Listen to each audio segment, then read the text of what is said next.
we needed to slow the economy. We needed weak growth to take the steam out of inflation. That has worked.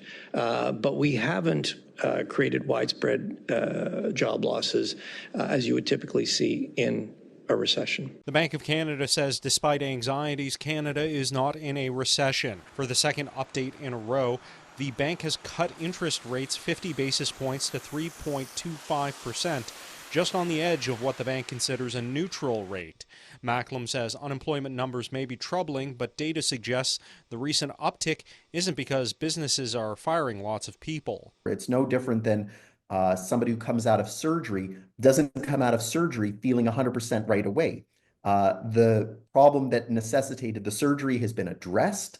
There was a road to recovery, but that road to recovery is not instantaneous. Concordia University's Moshe Lander notes the unemployment figures could be due to people coming back into the job market after sitting on the sidelines. He adds that while inflation is back within the normal range, there's other economic risks on the horizon. The tariffs that are coming our way for sure next month are going to be an inflationary source. The weak Canadian dollar is also an inflationary source.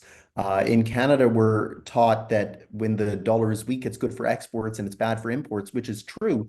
But a weak Canadian dollar just means that there's an extra source of demand for our goods and services that in this case is coming from foreigners. I think firms are at the cusp of seeing rates at a level where they would feel comfortable, or at least more comfortable, investing. Today marks the fifth straight cut in a row by the central bank, but Macklem says Canadians should expect a more gradual approach going forward.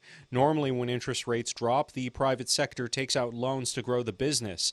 That hasn't happened yet, but Dustin Reed of Mackenzie Investments says businesses could be waiting for more cuts. The unemployment rate here looks to be moving higher. I think the private sector, while we are getting Bank Canada cuts, and clearly we've had cuts and they're working through their way through the system, we're probably going to see a higher unemployment rate as opposed to lower for a while. In Ottawa, Xiaoli Li, City News.